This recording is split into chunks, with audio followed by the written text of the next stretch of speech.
Bienvenue à toutes et à tous sur Média TV, un plaisir de vous retrouver et je vous propose aujourd'hui de parler de grignotage. Si vous êtes de ceux qui luttent justement contre ces pulsions, eh bien on en parle tout de suite. Avec vous, docteur Karim Louali, vous êtes médecin nutritionniste. Comment ça va, docteur ? Bonjour, ça va, très bien. Un plaisir de vous recevoir. D'abord, cette question, docteur Karim Louali, est-ce que c'est une tendance générale, le grignotage ? Oui, c'est une tendance générale. Oui, ça nous fait plaisir. Mais attention, contrairement à ce que l'on croit, en fait, grignoter aide à la gestion du poids et aide à la gestion de la journée. Parce que les études sont claires là-dessus. Les personnes qui mangent entre les repas ont tendance à manger moins au total de la journée. Et donc, un encas réel nous permet de lutter contre les baisses d'énergie, surtout celles de l'après-midi, et nous permettent un meilleur contrôle de la glycémie, mais surtout et aussi de ne pas arriver affamé au moment des repas. Mais cela est bien entendu conditionné par un encas, une collation et non un grignotage. Ok, voilà, ok. Alors, vous, d'abord, c'est gentil, vous dédramatisez la situation. Vous dites, si vous savez bien grignoter, si vous savez grignoter malin, non seulement c'est bon pour la santé, mais en plus, ça vous évite de prendre du poids, mais ne brûlons pas les étapes, docteur Karim Louali. On sait vraiment que lorsqu'on parle de grignotage, c'est vraiment ces mauvaises petites habitudes, à savoir grignoter sucré, grignoter chocolat, grignoter gras. C'est de ça surtout contre ça qu'on lutte plutôt. Maintenant, pour le médecin nutritionniste que vous êtes, qu'est-ce que ça indique ? Vouloir grignoter gras, sucré, vouloir grignoter mauvais, ça veut dire quoi ? Oui, alors il faut faire la différence entre grignoter et collation. Alors grignoter, c'est quoi ? C'est bien entendu quand je mange tout ce qui me tombe sous la main, sans discernement, biscuits, chocolat, etc. Grignoter, c'est aussi ouvrir son réfrigérateur ou son placard machinalement, à la recherche de quelque chose à manger. Peu importe de quoi il s'agit, c'est ça. Et donc, c'est manger sans vraie faim. Donc ça peut être par ennui ou ça peut être face au stress, par exemple. Alors que contrairement, quand on a faim, on reconnaît les signes de faim. C'est-à-dire qu'on a des gargouillements, on a des creux dans l'estomac, on a une sensation de vide, on a une perte d'énergie, de concentration. Et une fausse faim, elle est plutôt conditionnée par des facteurs extérieurs. Par exemple, une annonce publicitaire de biscuits, de chocolat, des envies d'en manger, ou bien de manger parce qu'on a une grosse journée au travail et on veut se faire récompenser, on a le moral dans les chaussettes, etc. Certes, il faut discerner le grignotage sucré. Ça, c'est un cas à part. En fait, les gens qui ont des envies de sucre après les repas, très accentuées après les repas, ce sont généralement des gens qui ont des symptômes bien précis, qui ont besoin d'excitants pour démarrer la matinée, thé, café, etc., qui démarrent au quart de tour, qui ont des envies de sucre après les repas, faim le soir, après le dîner aussi, et puis qui ont des petits troubles de sommeil. Ceux-là, on va les catégoriser dans ce qu'on appelle des profils neuromédiateurs, c'est-à-dire qu'ils font un déficit en acides aminés essentiels, le tryptophane avec lequel on fabrique la sérotonine, qui donne ces envies sucrées. Donc, et forcément, ça peut être dû à plusieurs choses, des régimes draconiens suivis, des régimes protéinés mal équilibrés, la constipation, prise de contraception au long cours. Ce sont tous ces facteurs qui peuvent induire à ce type de grignotage sucré. Et donc, il faut faire la différence entre grignotage, faim, parce que je manque d'énergie, et profil neuromédiateur, qui, ce n'est pas la faute de grignoter sucré, c'est neuromédiateur qui manque au niveau du cerveau. Ok, par rapport à ce profil neuromédiateur, il faut une prise en charge psychologique plutôt, docteur Karim Louali ? De toute façon, la prise en charge psychologique est dans tous les cas. Vous savez, quand on fait du coaching nutritionnel, le moral est avant tout la première chose. Mais par contre, ces gens-là, c'est un problème neurochimique. Donc, il suffit d'orienter un tout petit peu les habitudes de ce patient, c'est-à-dire qu'il faut lui demander de démarrer sa journée avec un gros petit déjeuner, notamment des protéines au petit déjeuner, pour bien gérer les grignotages, d'éviter les sucres rapides qui donnent des pics d'insuline qui aggravent ses envies de sucre, et puis surtout, de supplémenter en tryptophane. C'est un acide aminé que le corps ne fabrique pas, pour combler ce déficit qui crée les envies de sucre. C'est comme un anémique qui manque de fer ou quelqu'un qui a la manque de vitamine D auquel on va donner de la vitamine D. Et donc, c'est un problème de neuromédiateur au niveau du cerveau qu'il faut remplacer pour pouvoir gérer ce grignotage. Et pourtant, beaucoup de personnes, justement, ont ce rapport au sucre, ce rapport réconfortant, surtout le soir après la journée ou après le déjeuner. Mais souvent, le soir, après une longue journée, quand les enfants sont au lit, les pieds devant soi, devant la télé, et ce besoin de sucre, pour vous, est-ce qu'on peut quand même se faire plaisir ou bien même ça rentre dans la case du grignotage prohibé? Alors il faut savoir que ce fameux tryptophane, il est mieux absorbé en présence de sucre. C'est pour ça que les envies sucrées donnent du moral. C'est-à-dire que quand on mange du sucre, ce n'est pas du tryptophane, mais on va mieux absorber le tryptophane pour fabriquer plus de sérotonine. Alors, il y a un autre facteur qui rentre en jeu, c'est la vitamine D. En fait, c'est la vitamine D qui active le tryptophane. C'est-à-dire qu'aujourd'hui, on peut avoir du tryptophane, mais si on est en déficit de vitamine D, on fera un déficit en sérotonine. C'est pour ça qu'un déficit en vitamine D fait baisser le moral. Donc, oui, on peut se faire plaisir, mais il faut bien choisir sa douceur et le moment où on va la manger. Donc, je l'ai toujours dit, on prend une douceur sucrée sur ventre plein, c'est-à-dire avec le repas, en dessert, et jamais au milieu de l'après-midi ou en fin de soirée. Parce que qui dit sucre rapide tout seul dit pic de glycémie, pic d'insuline. Donc forcément que je vais stocker ça en graisse au niveau du ventre, au niveau du bide, et que mon cerveau va me réclamer encore du sucre. Et il faut dire que l'addiction au sucre est une réelle addiction qui a été documentée scientifiquement. Donc voilà. Ouais. Est-ce qu'on peut trouver ces acides aminés dans l'alimentation? C'est-à-dire, Oui, au lieu d'attendre ce pic le soir, eh bien, on l'anticipe dans la journée.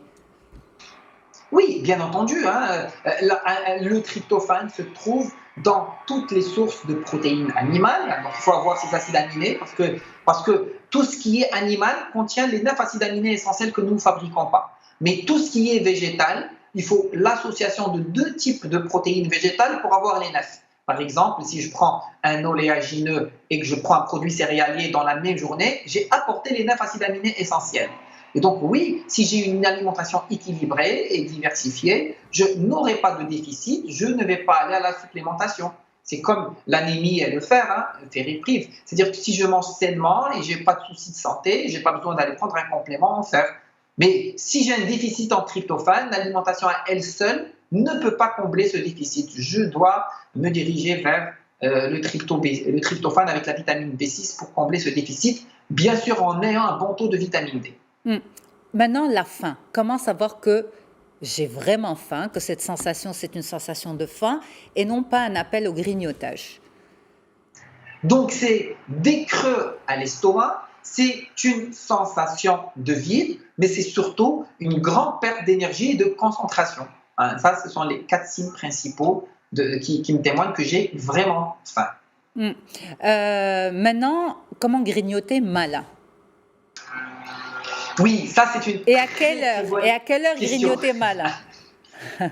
Généralement, la collation la plus importante, c'est l'après-midi, généralement vers 16h, 17h, mais on peut ajouter une collation le matin. Et donc là, ce qu'il faudrait vraiment enregistrer, c'est qu'il y a des conditions à respecter. Il faudrait absolument avoir l'association de 2 choses. La première, c'est une protéine. C'est très important parce que la protéine, ça permet de caler, ça permet de donner de l'énergie. Et puis, en second lieu, c'est qu'il faut des bons sucres parce que ce sont les sucres qui vont me donner rapidement l'énergie qu'il me faut en ce moment-là. Et puis, il ne faut pas dépasser 200 calories dans ce grignotage. Et donc, association protéines, sucre, glucides est largement suffisante. Donc, protéines, on peut soit utiliser de la protéine animale, notamment un dérivé de produits laitiers, par exemple du fromage blanc sans matière grasse, un yaourt blanc, normalement un yaourt fromage blanc qui est sans sucre ajouté, donc, ou bien un produit oléagineux. Ça peut être 10 amandes, 10 noix, non salées bien entendu. Comme je peux parfaitement prendre un œuf poché. Donc voilà la protéine. À côté de ça, il me faut absolument une bonne source de fructose. Puis le fruit reste l'idéal. Donc, on préfère un fruit frais, une compote de fruits. Ça peut être des graines solubles, hein, des graines de lin, des choses comme ça. Comme ça peut être 1 ou 2 carrés de chocolat noir sans sucre à 70%, par exemple. Et donc, c'est l'association parfaite. Et donc, je peux, en ce moment-là, avoir ce type de combinaison. Par exemple, un verre de lait sans matière grasse et une pomme, un yaourt blanc et un fruit et des fraises, un yaourt où je peux mettre des fruits dedans, ou bien je peux avoir noix et fruits séchés, c'est-à-dire avoir une date avec des noix, des oléagineux. Je peux avoir des céréales, par exemple, avec du lait sans matière grasse, parce que j'ai et la protéine et les sucres lents.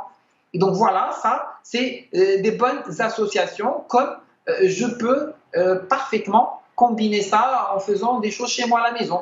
Je peux parfaitement préparer des pancakes avec de la farine d'avoine, des cookies avec de la farine d'avoine, en mettant dedans une compote de fruits, en mettant dedans des fruits gras comme des dattes, ou des fruits plutôt séchés comme des dattes, ou comme des figues sèches ou des raisins secs.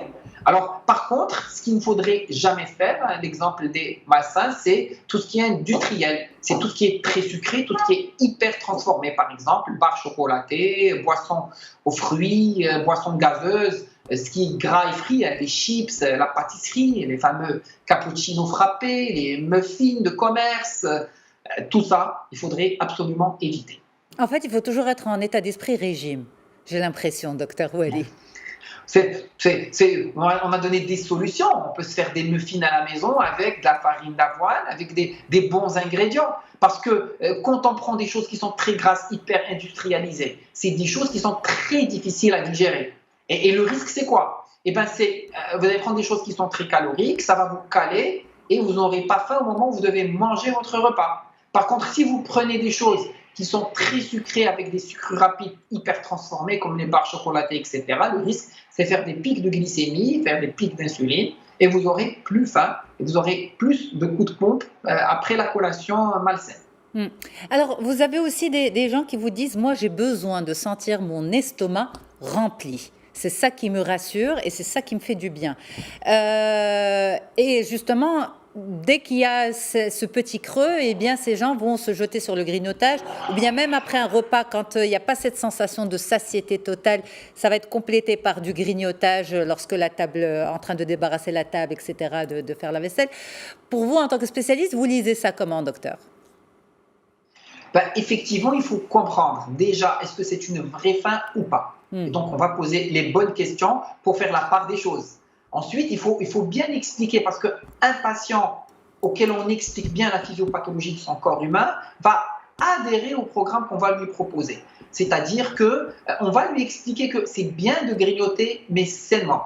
Parce que le fait de garder ce ventre vide, ça va nous faire manger le double au moment du repas. Et donc, c'est bien d'avoir cette collation saine pour couper, pour avoir de l'énergie et pour ne pas avoir très faim au repas suivant et pour ne pas simplement se retrouver le soir à manger énormément. Et donc, il faut lui expliquer comme quoi, oui, c'est bien de faire une collation. Et puis, il faut l'orienter vers des types de collations qui vont être saines mais qui vont être rassasiantes. C'est-à-dire une protéine, des fibres qui vont lui permettre de ne pas dépasser les calories qu'il faut. Parce qu'aujourd'hui, par exemple, on va voir des publicités mensongères où on va attendre barre chocolatée, moins de 100 calories, etc. Quand on fait une collation, il faut la faire bien comme il faut. C'est-à-dire il faut prendre ces 200 calories de collation. Parce que si on prend moins, c'est une collation qui ne sert à rien. Parce qu'il y a des gens qui vont prendre des choses qui sont allégées, des choses qui sont industrielles, comme des barres, par exemple, chocolatées à moins de 100 calories. Et bien là, c'est absolument faux parce qu'on ne prend pas des choses qui vont apporter de la valeur ajoutée, qui vont calmer notre faim, et on va se retrouver avec une petite collation à faible calorie, et forcément, on va se retrouver en train de manger plus au moment du repas suivant. Alors, vous parlez de collation, les parents parlent aussi de goûter pour les enfants. Est-ce que les goûters qu'on donne à nos enfants contribuent à développer ce besoin en grignotage ? Non, absolument pas. Et c'est obligatoire chez les enfants, surtout celui de l'après-midi. Ils ont un petit estomac. S'ils ne prennent pas ce goûter, c'est forcément des coups de pompe. Vous savez, aujourd'hui, les enfants sont en horaire continu à l'école, prennent leur petit déjeuner à la maison très tôt, à 7h, 7h30 du matin, et que forcément, s'ils n'ont pas ces deux collations, le matin et l'après-midi, ils vont se retrouver avec des coups de pompe énormes à l'école, des baisses de concentration. Les études ont été claires.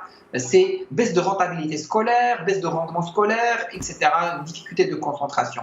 Mais néanmoins, tout le monde est responsable. Les parents à la maison pour bien choisir la collation, l'école, bien entendu, parce qu'elle doit imposer des choses et interdire certaines choses à l'enceinte de l'école. J'irai même plus loin, le ministère de l'Éducation nationale et le ministère de la Santé qui doivent imposer un cahier de charges, comme on impose d'acheter les livres, d'acheter les fournitures scolaires, pour uniformiser. Et puis, parce que ces enfants-là, si on leur apprend dès leur jeune âge à avoir des collations saines, eh ben, on va leur apprendre à avoir une bonne hygiène de vie. D'accord. Et pour le goûter du matin, on le garde ou pas? Pour les enfants, oui. Par contre, pour les adultes, c'est facultatif. Ça, c'est en fonction des cas.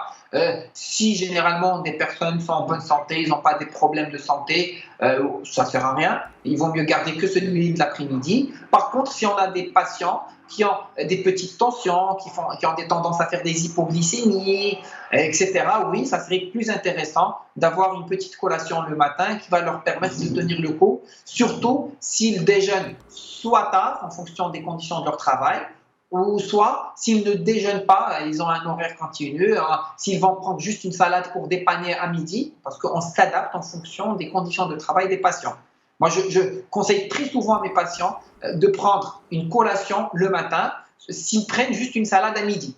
Parce qu'une salade à midi seule ne permet pas de gérer les besoins au quotidien. Donc, il vaut mieux avoir 2 collations, une salade à midi, et avoir un bon repas équilibré le soir. C'est ça, donc s'adapter avec le rythme de sa journée.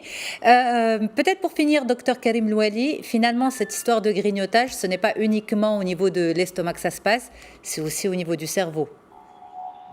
Oui, effectivement. Et tout est l'intérêt de consulter un spécialiste quand il y a un problème. Pourquoi? Parce que à chaque problème, il y a une solution. À chaque porte fermée, il y a une petite clé qui l'ouvre. Et quand on tombe sur la bonne clé, eh ben, on va régler certains problèmes. Parfois, ça peut être le stress qui pousse à grignoter. Parfois, c'est cet esprit de récompense quand on a une grosse journée, une journée dure. Mais parfois, non. On le fait d'une manière instinctive parce qu'on a un déficit en tryptophane.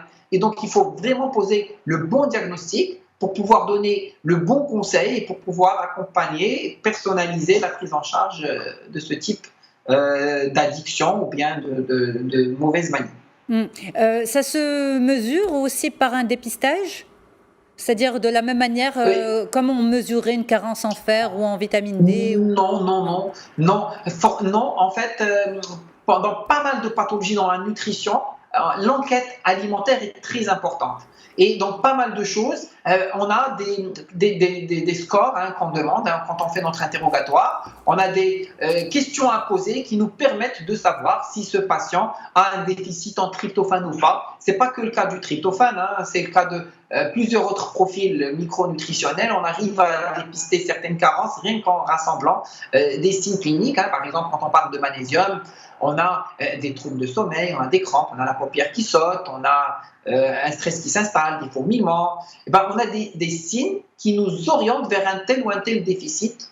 Et donc, c'est pareil pour le tryptophane. On fait un examen clinique et un interrogatoire pour pouvoir catégoriser les personnes dans ce type de déficit. Merci beaucoup d'avoir été avec nous, Dr Karim Louali. Merci pour ce décryptage. Et maintenant, je pense qu'on pourra grignoter sans culpabilité, tout en choisissant les bons ingrédients. Très bonne suite des programmes à toutes et à tous. Merci à vous en régie et à très vite pour un nouvel épisode. Au revoir.